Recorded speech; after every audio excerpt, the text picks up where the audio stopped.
Welcome, everyone. This is Media Center in Ukrinform. Right now, live with us is Oleksandr Motuzianyk, spokesperson of the Ministry of Defense of Ukraine. We'll discuss the operational situation at the front. Friends, welcome. This is the information about the military aggression of the Russian Federation against Ukraine as of May the 23rd, noon.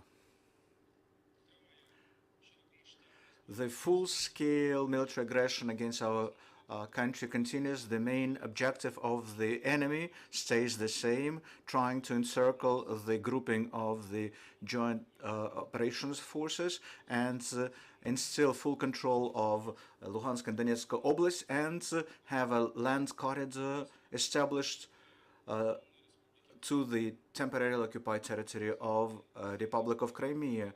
The enemy strikes with missiles and performs airstrikes across the whole front line, but especially in Donetsk and Slavyansk axes. The enemy keeps launching caliber cruise missiles launched from the sea. Now, about the main axes where the heavy fighting is going on. At Kharkiv axis, the Armed Forces of Ukraine counter the troops of the 6th Army of the Western District, Baltic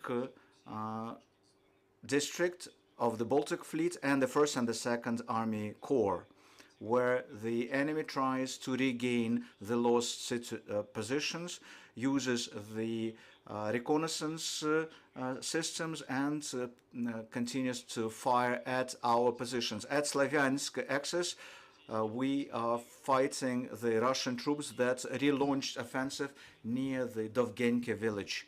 The enemy shells and bombards Vernopilya and Debrivne villages, performs active air reconnaissance units using UAVs. The Donetsk axis, there our troops are repelling the attacks of the Russian troops from the 8th and 58th armies of the Western Military District, the 90th Tank Division of the Central District, and paratroopers of the occupiers. The major effort of the enemy is on Bakhmut and Severodonetsk axes, trying to encircle our troops near Severodonetsk and Lysychansk, thus gaining the administrative border of Lugansk region. At Severodonetsk axis, the Armed Forces of Ukraine are trying to prevent the broadening of the infiltration of the Russian troops. The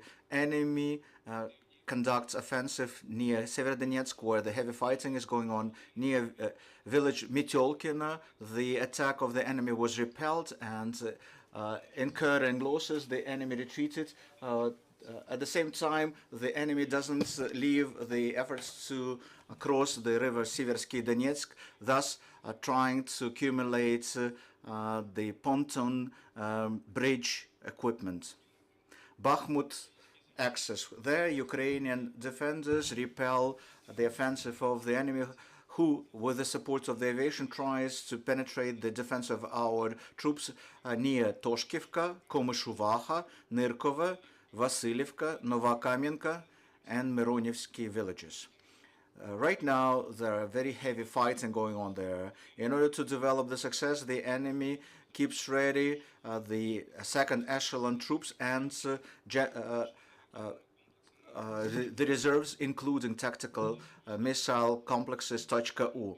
The southern Bug axis, the situation stays the same. The groupings of Russian troops from the 8th, 48th, and 22nd Corps are trying to defend the established defense lines and disallowing our troops to regroup reserves. At Kryvyi Rih and Mykolaiv axes, the enemy continues to shell our positions, destroying our industrial and social infrastructure, using the reconnaissance jets, UAVs, as well as artillery sites. At Siversk axis, the enemy performed artillery shellings in the villages of Gremich, Mykolaiivka, Kucherivka, Spaiska. In the future, there is the threat of continuing of missile strikes at military and civilian infrastructure and artillery shelling at the border regions of Ukraine to disallow our troops to regroup. In Volyn and Polisia axes, there the situation hasn't changed substantially.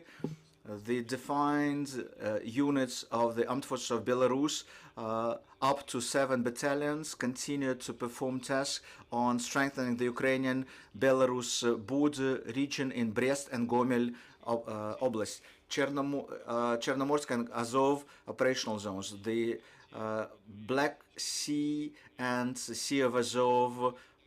That's where the enemy ships are trying to isolate the combat zone, conducting reconnaissance on the shoreline. As of today, the readiness to use missiles in Black Sea are being performed by 2 MLRS type caliber, total number of missiles 16. Still, the armed forces of Ukraine continue to destroy the Russian occupational forces.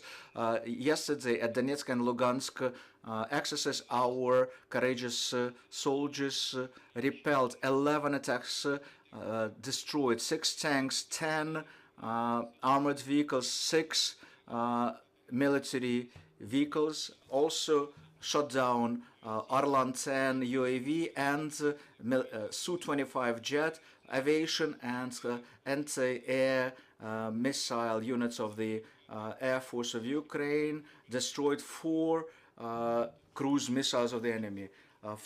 You can see here the total losses of the enemy from February the 24th. That's it from me. Glory to Ukraine. Glory to the heroes. Colleagues, your questions, please. Thank you. Ukrinform, tell us, please, the tactics of scorched earth in Severodonetsk. Will it result that there would be no sense to defend those positions? So what could the armed forces of Ukraine counter to these tactics? Next, the strengthening of the Russian forces in the area of Kupinsk. Can we expect that there will be more active offensive in Donbass from that axis? Well, first, your first question. I don't believe it will be expedient to talk about the lack of sense here. Well, we have total sense to defend our territories. This is an eternal sense to us. It's all about capabilities. This tactic of scorched earth of the Russian troops has been observed not only here, where you mentioned, at other areas as well, Popasna, Bakhmut, and Mariupol as well. Russia, using artillery and aviation, destroys the territories, and then their troops enter that area. That's the tactics of the Russian Federation. It's not clear what they will do with this territory after that, but that's the situation that we have right now. Still, the armed forces of Ukraine successfully repel the enemy offensive as of today.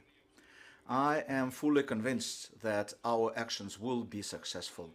As to your second question, the strengthening from that side comes always. The fighting there was on from the first day of the full-scale invasion. So in the east of Ukraine, the heavy fighting was present, unlike other axes where you can see some pauses there. But in the east of Ukraine, the intensity of fighting was never reduced, so there is a threat of further intensifying of the efforts of the enemy at this axis. Thank you. More questions, please? No further questions. Thank you, Oleksandr, for joining us. Thank you, and see you next time.